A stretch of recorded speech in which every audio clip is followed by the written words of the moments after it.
Channel of Vadodara. Kosamba national highway ઉપર luxury bus, car અને truck વચ્ચે ટ્રિપલ અકસ્માત સર્જાયો હતો। આ અકસ્માતને પગલે કારમાં ફસાયેલા લોકોને બહાર કાઢવામાં આવ્યા હતા।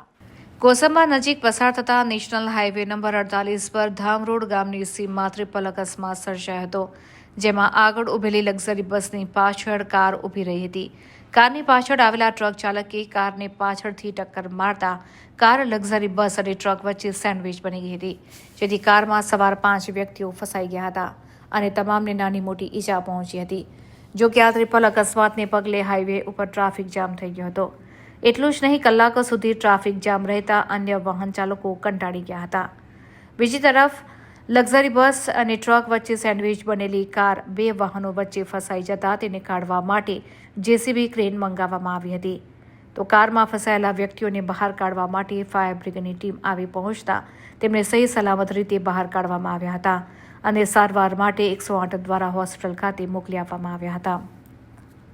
હું બસમાં સવાર હતો અને વચ્ચે 4 વ્હીલર હતી, એની પાછળ આઈસર હતું। એ ડ્રાઈવર ફૂલ દારૂ પીધેલા હાલતમાં હતા, એટલે એને ધક્કો મારી દીધો, એટલે બસની નીચે જ પાછળના ભાગમાં 4 વ્હીલ ઘૂસી ગઈ અને ડ્રાઈવરનો બસવાળાનો કોઈનો વાંક નહોતો। બસ તો વ્યવસ્થિત ચાલી જતી। હું બસમાં જ મુસાફર હતો, એમાં જ બેઠેલો હતો।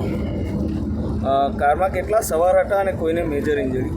કારમાં 5 સવાર હતા, પણ લગભગ કોઈને તકલીફ આવી નથી। નાની મોટી ઈજા થઈ છે, પણ જોતાં તો એવું લાગે કે અમે 1-2 માણસ મરી ગયા છે। પછી તો દવાખાને ગયા, પછી તો ડૉક્ટર જ બતાવી શકે।